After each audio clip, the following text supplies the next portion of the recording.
با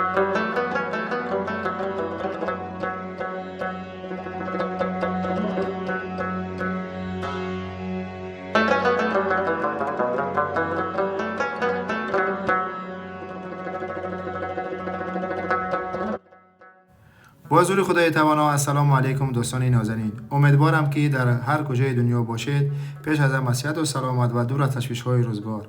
من حکیمی هستم از فرانسه. یک بار دیگر در خدمت شما قرار دارم با یک برنامه جدیدی خود. خدا کند که شب‌ها و روزها را خوب بگذرانید. با همین امیدواری برنامه را شروع می‌کنیم به زور خدای متعال. موضوع برنامه امروزه ما دوستان عزیز، ما سفر داشتیم به شهر تولوز به یکی از موزه های خوب و زیبا و دیدنی اینجا با نام ایروسکوپیا یا موزه همان شرکت با نفوذ ایرابوس که محض در شهر تولوز قرار دارد. و دوستان عزیز خیلی هم برنامه شوق‌آور و دیدنی هم است و گفتیم که طولانی نشود و این را تقسیم کردیم به دو قسم. دوستان عزیز در این برنامه قسمت اولی نمایش را شما مشاهده خواهید کرد و میپردازیم به برنامه قسمت اول را با هم تماشا کنیم. این هم موزه ایرابوس از بیرون و ما میریم انشالله داخل این موزه و همه چیزی که در داخل اینجا به نمایش گذاشته شده است انشالله که به نوار میکشیم و بهر شما پیشکش میکنیم. بریم با یک جای با هم تماشا کنیم.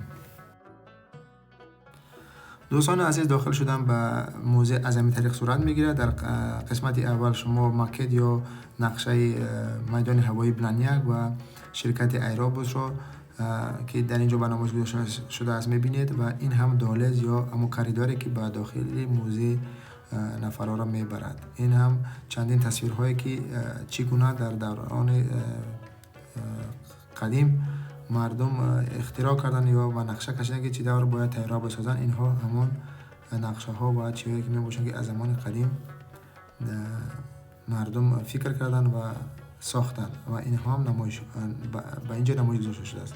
و این هم وارد میشویم به خودی اساسی موزه سالن یا موزل کلانترینی که در اینجا تمام طیاره ها و چیزهایی که وابسته به هوا می باشد اینجا جمع آوری شده است از طریق طیاره، هلیکوپتر، از طریق طیاره های جنگی، طیاره های مسافربری، طیاره های باربری و دیگر نظامی.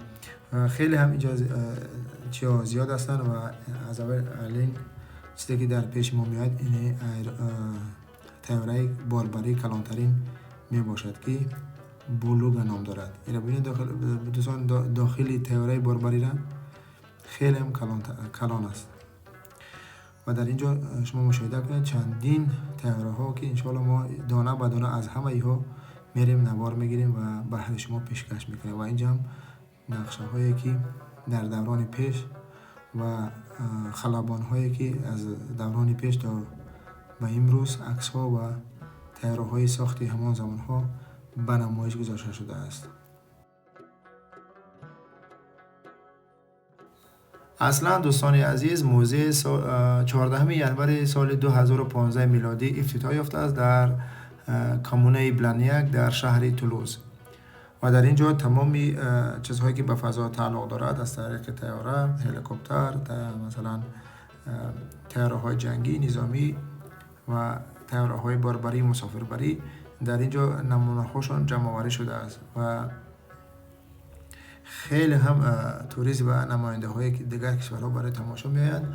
اصلا وارد شدن به خود موزه 24 یورو در بر میگیرد و در این روزها که روزهای مثلا تابستان است و چیز زیاد است نفر میتونید شما از طریق اینترنت یا طریق آنلاینی تا 14 یورو رو هر نفر خریداری کنید. تالاری که شما مشاهده دارید مثل تخم شکل می باشد و داخلش قریب 5000 متر مربع را تشکیل می دهد و این چنین خطی دارد با بیرون وصل می شود که 1000 متر مربع در بر می گیرد و این چنین ورودگاه دارد به خود طیاره هایی که در بیرون برای نمایش گذاشته شده‌اند. می توانید از طریق این تالار برین و طیاره هایی که در بیرون مانده شده از قبیل ایرابوس 380 که کلانترین طیاره باربری مسافربری می باشد داخل شده و تمام اینها را از نزدیک آشنا بشین و تماشا کنید. تالار نمایشگاه درازیش 100 متر، برش 72 متر و بلندیش باشد دوستان عزیز 23 متر را تشکیل می‌دهد و مساحت عمومی داخل همین تالار 8000 متر مربع را تشکیل می‌دهد و سرپوش یا که بالاپوشی که شما می‌بینید از آهن‌ها ساخته شدند و تقریبا 300 تن وزن دارند. در آخر سال 2018 میلادی موزه تصمیم گرفته است که یک تالار دیگر با مقدار 2 هکتار تشکیل دهد و دیگر هواپیماهایی که جمع آوری شده‌اند در آنجا به نمایش بگذارند و شاید در روزهای نزدیک این نمایشگاه یا این تالار هم به کار خود شروع کند. دوستان عزیز، نگفته نماند موزه ایروبوس و موزه ایروسکوپیا یا هر دو فرق دارند. شما اینها را با هم یک جای نسازین، چون موزه ایروبوس که است شما رو در اتوبوس میشنانند میبرند طرف خود شرکت ایروبوس و در داخل شرکت ایروبوس شما رو با تمام این چیزهایی که از شرکت تولید می‌یابد شناس میکنن، آشنا میسازن و دوباره پس تقریبا 2 ساعت را در بر میگیره و دوباره پس شما رو میارن به مرکز ایروبوس. و این موزه که شما در تصویر خود میبینید این موزه است که تمامی طیاره ها در اینجا جمع آوری شدن و این علاهیده هست و داخل شدن به این موزه 24 یورو و به شرکت ایروبوس باشد 17 یورو را در بر میگیرد و روزهای رخصتی و روزهای مثلا جشنی نرخنامه ها فرق میکنند. دوستان عزیز، مساحت عمومی خود موزه ایروسکوپیا تقریبا 15,000 متر مربع را در بر میگیرد و دوستان عزیز در یک سال تقریبا 220 تا 250 هزار توریست اینجا را دیدن میکنند. این آماری بود از سال 2015، شاید دیگر سالها فرق کند. آثارخانه اویت ثانی یا که همان موزه ایروسکوپیا خیلی هم کلان هم هست. در داخل همین تالار تقریبا 25 تا 35 دستگاه یا نمودی طیاره ها جمع آوری شدند. از طریق این موزه شما میتوانید که همه اینها را بیاین تماشا کنین و داخل هر یک اینها شوین و ببینید که در هر یک دور زمان چگونه طیاره ساختن و به امروز رسیدن. این هم یکی از طیاره های مسافربری در داخل موزه آثارخانه اویت شهری تولوز. عزیزان، چیزهایی که شما در تصویرهای خود مشاهده دارین این ایروبوس A300 می باشد و ببینید در ایروبوس A300 از چی چیزها ساخته شده و چی چیزها در اینجا جای به جای کرده شده. این هم جاهای مسافربری، تالار مسافربری و تالارهای دیگه هم دارد، جای خواب، جای مثلا غذا خوردن، تالاری به حساب مغازه و دیگر. خیلی کلان هم هست این ایروبوس 300 و سالن ها فرق دارن یا زل ها فرق دارن. زل مثلا اقتصادی، اینجا هم جو ویب زل، جای مثلا برای ملاقات، برای یگانه چی کردن. این هم جای خواب و اون هم جای مثلا آشپزخانه و توالت و دیگر چیزهایی که آدمیزاد در این طیاره استفاده میبرد. این هم یکی از درهایی که در داخل طیاره ساخته شده است که به بیرون مسافرین تشریف میارن. این هم ببینید دوستان، این هم از زاویه بیرون یا از چی طیاره A300 که در اینجا به نمایش گذاشته شده است. چنانچه گفتیم این هم دم یا قنات‌های پشت سری طیاره. عزیزان، اگر میخواهید درباره این موضوع بیشتر بدانید پس لطفاً کانال ما را سابسکرایب کنید و به کانال ما ابونه شوید و به دوستان خود بفرستید و زنگوله دائمی رو برای همیشه فعال بسازید که تا که از برنامه‌های آینده ما نیز با خبر شوید. دوستانی عزیز، چیز دیگر نگفته نماند، در این نمایشگاه یا در این آثارخانه اویاتسانی شهر تولوز از تمام شرکت‌های هواپیماسازی که در دنیا فعالیت دارند نمونه و چیزهای این شرکت‌ها جمع‌آوری شدن و به نمایش گذاشته شده است که شما می‌توانید از اینجا دیدن کنید و از تمام این شرکت‌ها با خبر شوید. در اینجا چنانچه گفتیم طیاره‌های باربری، مسافربری، طیاره‌های نظامی، چرخبال‌ها و دیگر چیزهایی که مربوط به هواپیما می‌شود در اینجا جمع‌آوری شده است.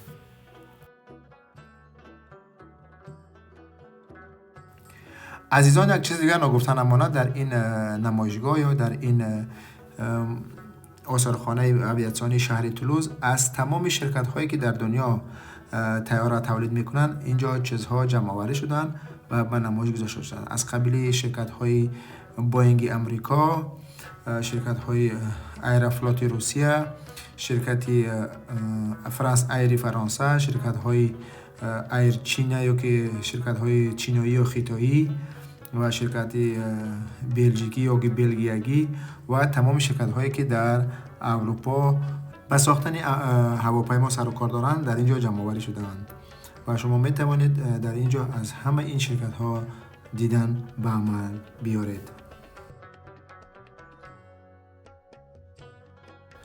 دوستان عزیز، در فرانسه از همه چیزی که سردرآمدترین است ساحه توریسم می باشد و شخصانی که میخواهند در کشور عزیزمان تاجیکستان ساحه توریسم را به راه بیاندازند یا شغلی خود قرار بدهند و میتوانند بیان از فرانسه از تمام شرکت‌های توریستی اینجا سبق بگیرند یا اکانس را بیاموزند و بروند در کشور عزیزمان ساحه توریسم را به شکل پیشرفته به مردم پیشنهاد بسازند و برای خود هم و برای مردمی عزیزمان یک خدمتی خوب رو به راه مانند.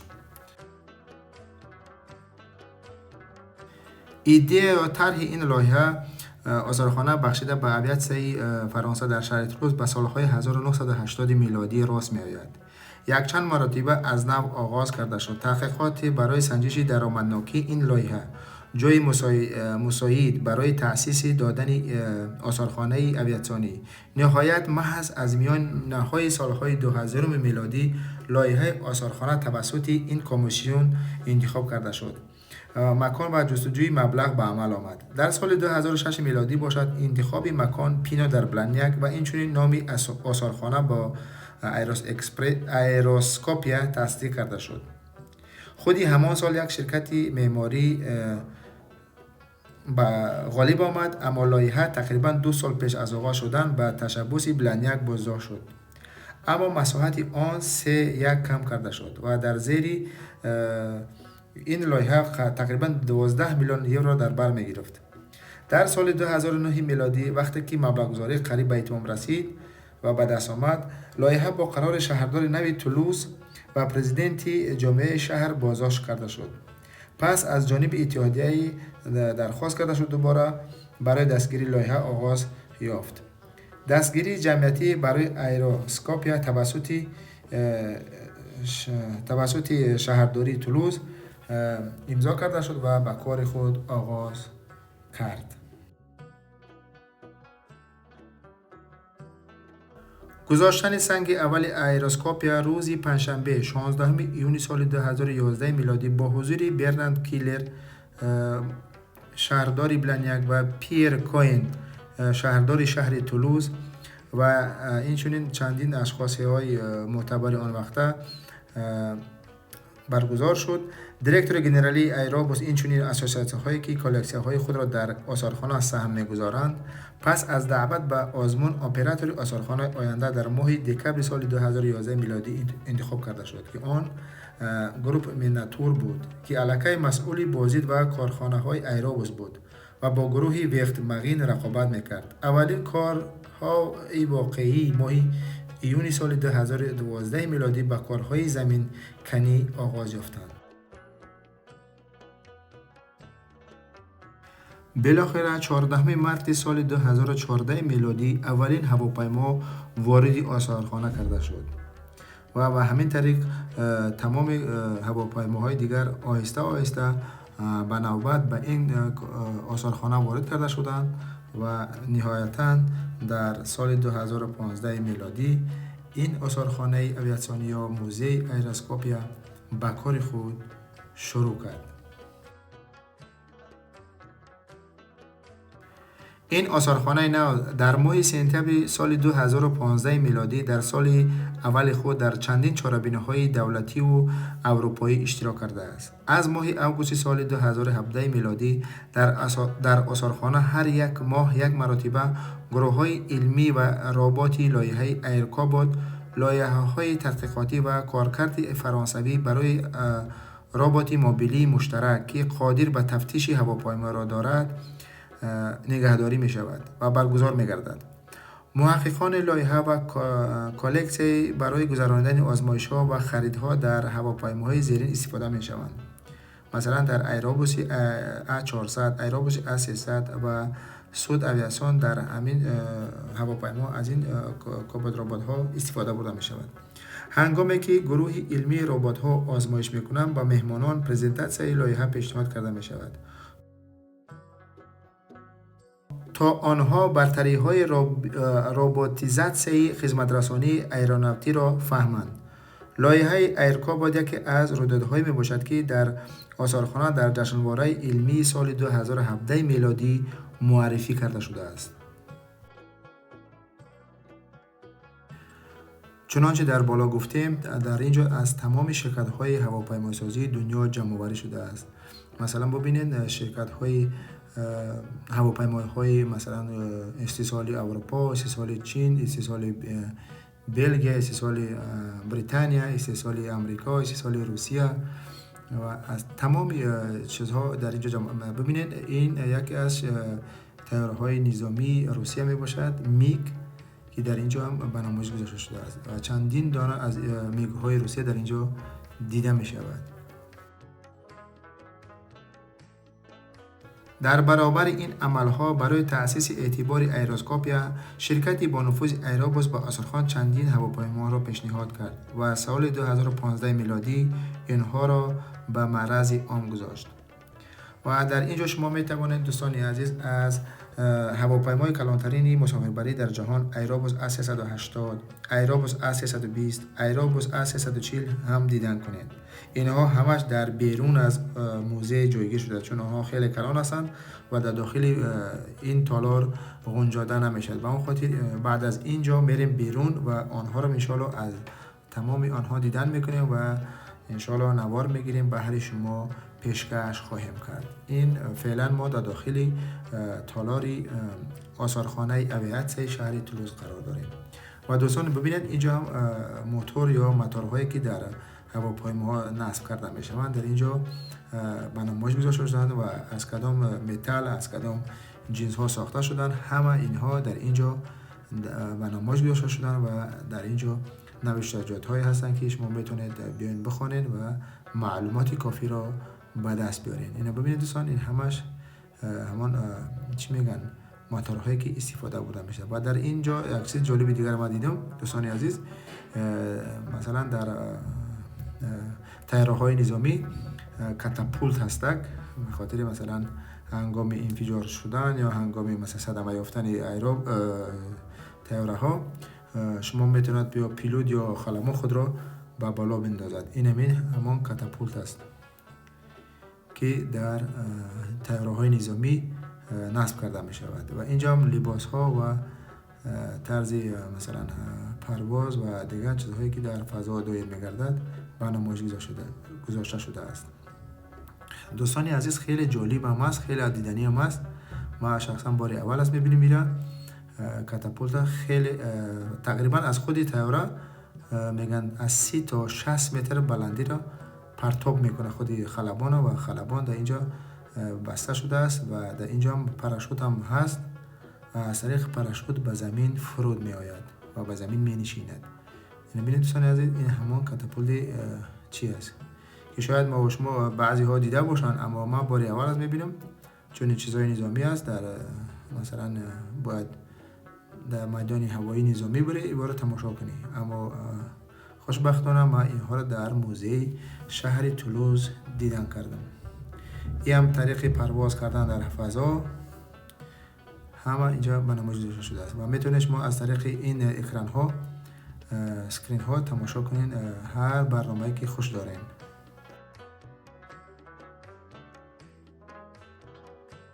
اگر از این ویدیو خوشتان آمده باشد دوستان عزیز، کانال ما را سابسکرایب کنید و به کانال ما ابونه شوید و تکمه زنگوله دومی را برای همیشگی فشار بدهید تا اولین شده ویدیوهای ما را بیننده باشید.